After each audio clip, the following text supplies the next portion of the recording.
Before starting today's soft talk presentation, let me ask for a small favor. We are a channel, an up and coming channel, a startup channel, if you will, and we aim to promote citizen journalism through this channel, through this medium.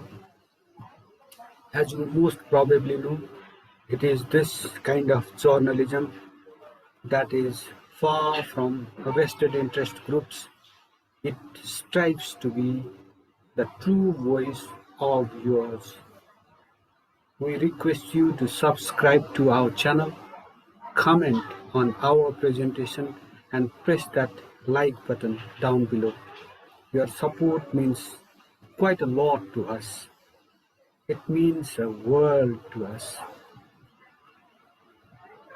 Your support we encourage. It has not been forthcoming that much, I must say. For us to be sustainable, you have to just throw your weight behind this channel, literally.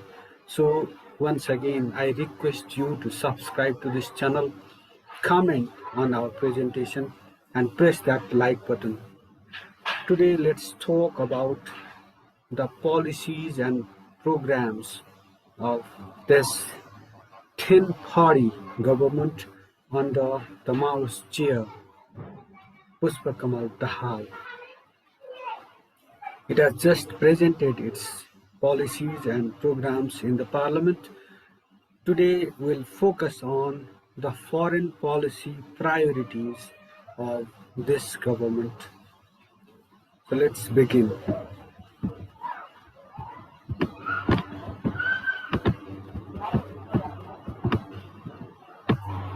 The policies and programs of the Dahal-led government have made some promises on the diplomatic front at a time of increasing turbulence in the immediate neighborhood and beyond.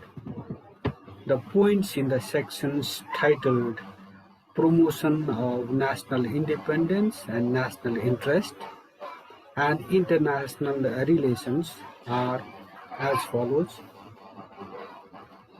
Border problems at Limpiadhura, Lipule, Kalapani and other areas will be resolved through diplomatic engagements with neighbors.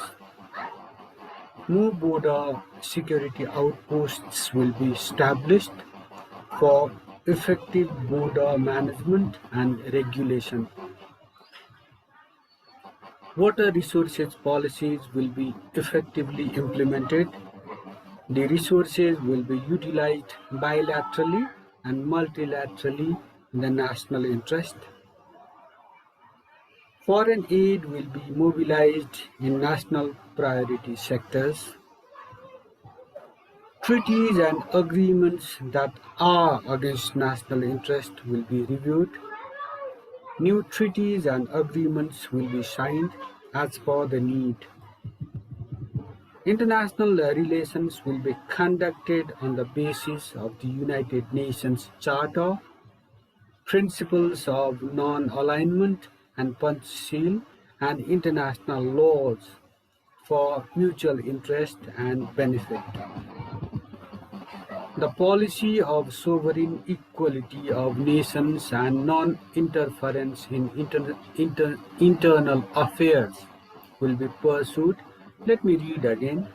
The policy of sovereign equality of nations and non-interference in internal affairs will be pursued. Necessary steps will be taken for guaranteeing the rights of landlocked countries.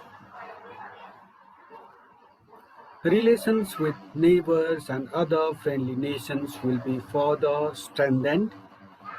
Interdependence will be promoted by expanding the areas of cooperation. Economic diplomacy will be pursued to promote foreign investment for speeding up national economic development. increasing access to the international labor market, for marketization of Nepali products and development of Nepal as a tourist destination. Initiatives will be taken for cordiality Initiatives will be taken for cordiality at the regional level. Use of Nepali territories against any other country will not be allowed. Effective role will be played for making regional groupings like SARC, BIMSTEC, and IBBN more dynamic. Diplomatic initiatives will be taken for getting funds from Green Climate Fund and Loss and Damage Fund through capacity building. An independent and balanced foreign policy will be adopted for the protection of national interest and prosperity of the people. National consensus will be forged for developing a coherent foreign policy. The government of Nepal will start the implementation of these policies and programs by developing a concrete action plan for the same at every ministry. The office of the Prime Minister and the Council of Ministers will monitor the implementation of these policies and programs. The policies and the programs have talked about pursuing an independent and balanced foreign policy. But some of these points clearly indicate a foreign policy towards one defense military bloc at the expense of the other. These points starkly make it clear that the government, the Daha-led government, has a tilt towards one neighbor at the expense of the other. The government intent to make regional blocs like BBIN, BIMSTEC, and SARC point at this policy orientation of the government. The government is mum on relations with the northern neighbor. Is this tilted foreign policy, despite its promise of maintaining balanced relations with other countries, other blocs, in the national interests of Nepal? Most probably not. It's a departure. This foreign policy these foreign policy priorities point at this departure of the government from a non-aligned foreign policy pursued earlier. Will this departure be in the national interest? Most probably not. But the time, it will only tell whether this tilt will be effective in defending the national interest of this country. These foreign policy priorities have made some promises that will be not quite easy to keep, like a review of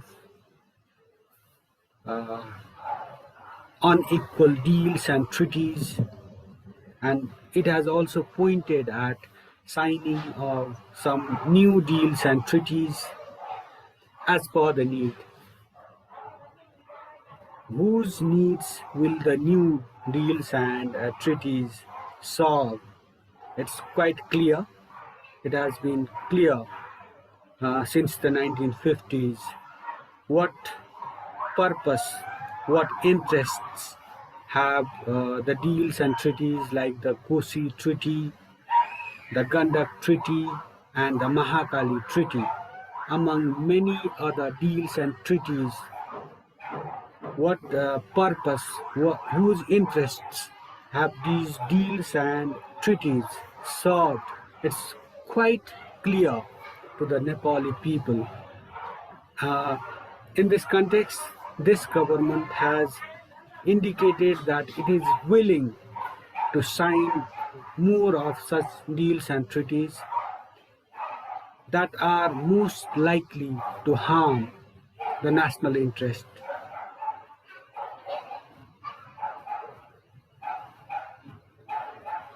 The foreign policy priorities of this government have also set off some alarm bells. These have given an indication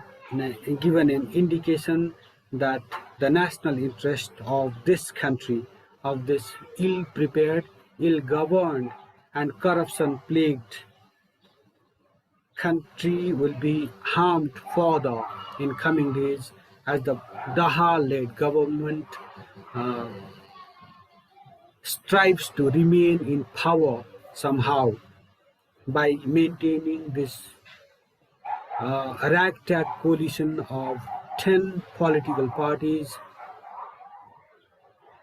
that do not have a coherent set of interests. Most of them are uh, driven by opportunities, and they don't have a concrete plan for this country in a time of huge crisis in the neighborhood and much beyond. In the uh, backdrop of a burgeoning, in the backdrop of a deepening, multi-pronged, in the backdrop of a deepening economic crisis and a host of other crises, the government would do well to just adopt a balanced foreign policy that will best serve the interest of this country and the peoples.